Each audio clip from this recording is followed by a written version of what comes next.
Indus valley सभ्यता, मोहनजोदाड़ो और हड़प्पा के रहस्य। आज ये हमारा टॉपिक रहेगा। देखिए, आज हम इस पे फुल एनालिसिस, आप लोगों को फुल डिस्क्रिप्शन इसके बारे में हम बताएंगे। सबसे पहले चलते चलते इसका इंट्रोडक्शन देखते हैं, भूमिका देखते हैं।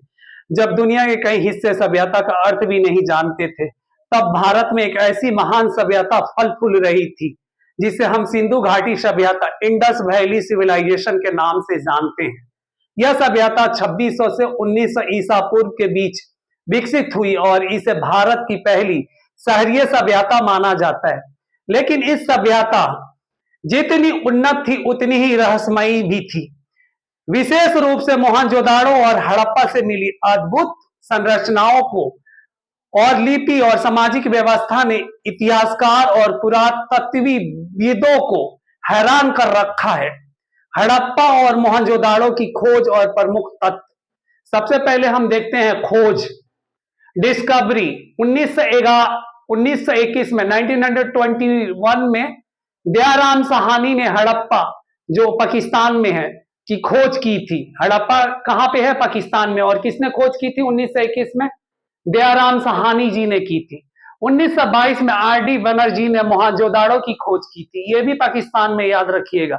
यह सभ्यता सिंधु नदी के किनारे विकसित हुई थी, इसलिए इसे सिंधु घाटी सभ्यता कहा जाता है।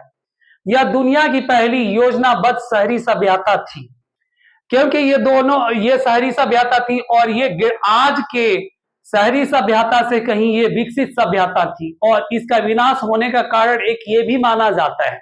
समझ गए? अब हम देखते हैं प्रमुख केंद्र, मेजर सीट्स देखते हैं। हड़प्पा पाकिस्तान में, गोदाम, गिरनी, दोहरी नगर व्यवस्था का प्रमाण मिला है। मोहनजोदाड़ो ये भी पाकिस्तान में है। महान स्नानागार, नालियों की उत्तम व्यवस्था मिली है खुदाई में। लोथल गुजरात, ये अपने भारत में है। डाक यार्ड, व्यापारिक केंद्र मिले हैं, यहां से व्यापार होने की या व्यापार करने की जो है ना साक्ष्य मिले हैं। कालीबंगा राजस्थान, भारत में है, राजस्थान में आप लोगों को जले हुए अनाज, कृषि के प्रमाण के सबूत देते हैं, मतलब एक तरह से जो साक्ष्य मिल रहे हैं, खुदाई में जो साक्ष्य मिला हुआ है। धौलावीरा गुजरात, भारत में अपना है। जल संचय प्रणाली यहाँ पे का साक्ष्य मिला है खुदाई में। नगर नियोजन, टाउन प्लानिंग, यह स्थापत और सिंधु घाटी सभ्यता के नगर नियोजन आश्चर्यजनक रूप से उन्नत था। समझ गए ना? और टाउन प्लानिंग का भी वहां पे, मतलब एक तरह से नगरीय सभ्यता होगी तो जाहिर सी बात है वहां पे टाउन तो होगा ही होगा, शहर तो होगा ही होगा, मेट्रोपॉलिटन तो होगा ही होगा। समझ गए ना? और वहां पे एक तरह से नगर नियोजन का भी आश्चर्यजनक रूप से उन्नत अवस्था में देखने को मिला है। और यहाँ पे सड़कें सीधी और चौड़ी, क्रॉसिंग पर समकोण 90 डिग्री पर काटती है। समझ गए? सड़कें सीधी और चौड़ी थी, समझ रहे हैं आप लोग। और मकान पक्की ईंटों से बने हुए थे और बहुमंजिला जल निकासी प्रणाली का भी सबूत मिलता है। और सड़क 90 डिग्री पे एकदम पूरा बिल्कुल जाके आप लोगों को 90 डिग्री पे वो काट रही है। समझ रहे हैं ना? और मकान भी क्या ना, मकान भी पक्के मिल रहे हैं, ईंटों के मिल रहे हैं और बहुमंजिला मिल रहे हैं, याद रखिएगा। अब जल निकासी प्रणाली का भी प्रमाण मिला है। प्रत्येक घर में प्राइवेट कुआं और नालियां, आधुनिक सीवेज सिस्टम जैसी व्यवस्था भी का साक्ष्य मिला है। महान स्नानागार, मोहनजोदाड़ो में स्थित विशाल जलाशय सभ्यता धार्मिक कार्यों के लिए भी साक्ष्य मिला है। धार्मिक कार्यों के लिए मतलब क्या? सभ्यता एक तरह से जो होता है ना कि जहां पे मंडली बैठती है और जहां पे अपने विचार विमर्श किए जा रहे हैं, तो उसका भी साक्ष्य मिला है, याद रखिएगा। गोदाम भी यहाँ पे खाद भंडार हेतु जो है ना, गोदाम का भी साक्ष्य मिला है। किलेबंदी, समझ गए? ऊंचे स्थानों पर प्रशासनिक और धार्मिक भवन भी मिला है यहाँ पे। अब आप लोग देख लीजिए कितना, मतलब आज की व्यवस्था से कहीं उस टाइम की इंडस वैली सिविलाइजेशन जो थी, हड़प्पा सभ्यता जो, वो काफी विकसित, मतलब एक तरह से अपने उन्नत अवस्था पे थी। और ट्रेड एंड कॉमर्स भी वहां पे था, ये मत सोचिएगा कि वहां पे व्यापार नहीं था। और विदेशों से भी व्यापार किया जा रहा है, वो आगे टॉपिक में मैं आप लोगों को बता रहा हूं।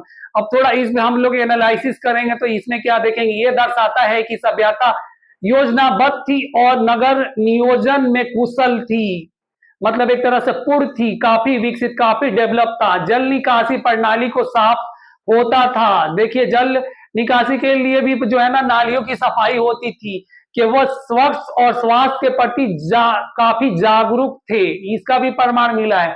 महान स्नानागार में अनुमान लगाया जाता है कि उनके धार्मिक अनुष्ठान जल से जुड़े थे, धार्मिक अनुष्ठान भी जल से जुड़े हुए थे। समझ गए आप लोग, ये भी पॉइंट होना चाहिए। रिलीजन से भी वो काफी, रिलीजन को भी काफी महत्व देते थे।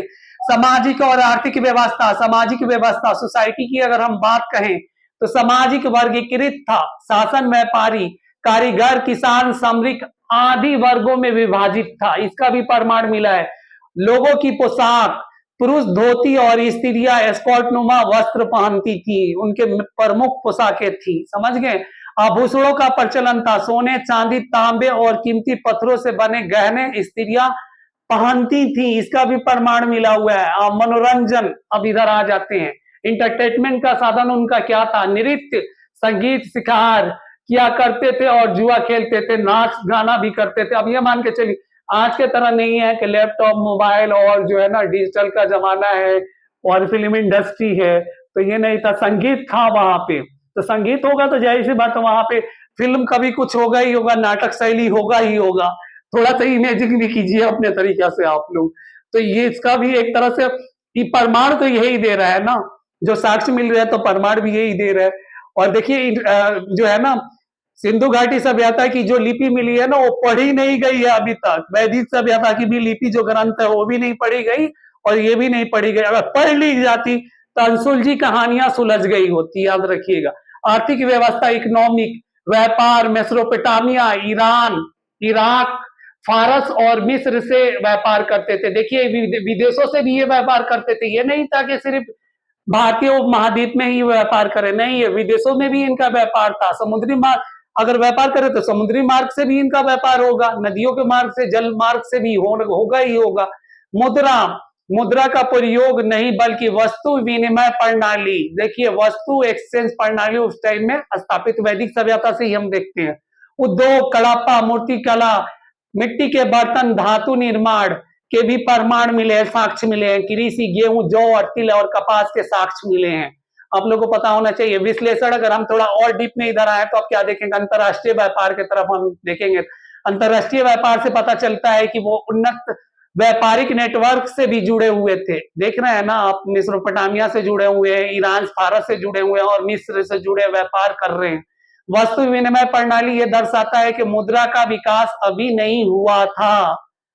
ये पॉइंट वाली नोट है, D2 नोटेड दिस पॉइंट। धार्मिक मान्यता और लिपि, धार्मिक मान्यता, मातृ देवी, मदर गॉडेस की पूजा होती थी। मदर गॉड्स को ही पूजते थे ये, मदर मातृ देवी को। अब जो आज भी प्रचलन है, आप लोग को पता ही है कि ये जो है ना बहुत सारी चीजें हमें जो है ना पहले और अभी के अकॉर्डिंग देखेंगे तो काफी सब चीज मिलता जुलता है। ऐसा नहीं है कि कुछ नया चीज आपको देखने को मिलेगा। पशुपति महादेव, भगवान शिव का प्रारंभिक रूप से उपासना, मतलब मेरा कहने का तात्पर्य ये है कि अभी के अकॉर्डिंग जो है ना, और उस टाइम में वो नगर सभ्यता थी, फली फूली और विकसित हुई, मतलब काफी डेवलप थी। तो आज के अकॉर्डिंग अगर पैरेलल आप कंपैरिजन करेंगे तो देखेंगे कि काफी आज के अकॉर्डिंग उस जमाने में, आज से मतलब क्या है 1900 ईसा पूर्व आप जा रहे हैं। आज ईसा के जन्म के पहले 1900 पहले की बात हो रही है भाई। ये भी एक आश्चर्यजनक वाली बात है। आप सब स्टूडेंटों को बोल रहा हूं, आप लोग सोचिए ना, आप लोग सब समझ गए ना। अब पीपल के वृक्ष और नदी, बैल का महत्व, इस यज्ञ और वेद और अग्नि पूजा का भी प्रमाण मिलता है यहाँ पे, आप लोग समझ गए। और रहस्यमयी लिपि, स्क्रिप्ट का भी प्रमाण मिला है। हम तो शुरू से बोल रहे हैं कि लिपि जो आज तक पढ़ी नहीं गई, सिंधु लिपि अब तक अपठनीय है, जो पढ़ी नहीं गई है। चित्रलिपि, पिक्टोग्राफिक प्रमाण मिला हुआ है। कब मिला? 400 से 500 चिन्ह मिले हुए। यदि लिपि पढ़ ली जाती तो पूरी सभ्यता के रहस्य उजागर हो जाते। समझ गए ना? आप उजागर हो जाते तो एक के बाद एक, समझ गए आप, बिल्कुल जो है ना, हर जो एक बोला जाए ना, आप जो बोला जाए एक सस्पेंस वाली जो कहानी है, सस्पेंस वाली जो किस्सा, सस्पेंस वाली जो स्टोरी है, वो पूरा उस पे से पर्दा हट जाता। तो समझ गए ना? तो इस पे आप बॉलीवुड की पिक्चर भी आ चुकी है, आप लोगों ने मोहनजोदाड़ो आप लोगों ने देखा भी होगा। और उसमें दिखाया क्या गया है? दिखाया गया कि बाहर से जो है ना, बाहर के आने से जो है ना सभ्यता विलुप्त हो गई। मगर काफी इतिहासकारों ने अलग अलग अपने तर्क दिया है। हूणों के आक्रमण का दिया है, आयरों का जो है ना उस पर आक्रमण कर दिया है, फिर उसके बाद जंगली जानवरों पे आक्रमण कर दिया है, बाढ़ों का दिया है, सूखा अकाल का दिया गया है, प्लेग का दिया गया, महामारी फैलने का दिया गया है, या फिर जो है ना आपसी कलेश का दिया गया है, या फिर अर्थक्वेक का दिया गया, या फिर एटॉमिक रिएक्टर का जो है ना विस्फोट होना और पूरे सभ्यता का विनाश होना, ये भी तर्क दिया जाता है। सिंधु घाटी सभ्यता का पतन, अब डिक्लाइन ऑफ इंडस सिविलाइजेशन, अब जो है ना डिक्लाइन जो हो रहा है ना, decline of Indus valley civilisation में कैसे डिक्लाइन हो रहा है सिंधु घाटी सभ्यता का, तो इसमें थोड़ा सा हम लोग फोकस कर लिया जाए। पॉइंट आप लोगों को कुछ बता दूं, यह सभ्यता लगभग 1900 ईसा पूर्व में धीरे धीरे विलुप्त हो गई थी, और संभावित कारण थ्योरी अगर देखा जाए तो जलवायु परिवर्तन सबसे पहले ये भी आएगा, क्लाइमेट चेंज, बाढ़ वाला हो गया, सूखा अखाड़ और जो है ना ग्रसित होना, तो ये सब चीज इसमें आ जाएगा। सूखा पड़ना, नदियों का मार्ग बदलना, बाढ़ फ्लूड्स का आना, सिंधु और घग्गर हाकरा नदी के बाढ़ से हो सकता है कि यह सभ्यता विलुप्त हो गई हो, काफी जो है ना इतिहासकारों का मानना है, और आर्कियोलॉजिक डिपार्टमेंट को भी मानना है। आयरों का आक्रमण को भी बोला जाता है इसमें, आक्रमण के जो है ना आयरों के आक्रमण की थ्योरी भी दिया जाता है, आयर द्वारा नष्ट करने की संभावनाएं भी जताई जाती है, समझ गया ना। महामारी की भी बोली जाती है, किसी अज्ञात बीमारी का फैलना, और विश्लेषण देखेंगे हम इसमें थोड़ा और भी आ जाए। अगला पॉइंट विश्लेषण में क्या देखा जाए, नवीनतम तौर पे देखा जाए, नवीनतम शोध के अनुसार जलवायु परिवर्तन और नदियों के प्रवाह परिवर्तन मूल कारण थे। कोई ठोस प्रमाण नहीं मिला है कि आयरों ने इसे नष्ट किया है। अब निष्कर्ष कंक्लूजन हम देख लिया जाए थोड़ा। सिंधु घाटी सभ्यता भारत की पहली ऐसी सभ्यता थी जो सबसे उन्नत शहरी सभ्यताओं में थी, और नगर नियोजन, व्यापार मार्ग, धर्म और लिपि जैसी अद्भुत विशेषताओं के कारण यह दुनिया की महानतम सभ्यताओं में से एक सभ्यता थी, और थी भी मानी जाती है। हालांकि इसे लिपि अब तक पढ़ी नहीं गई है, जिससे यह सभ्यता और भी रहस्यमयी बन जाती है।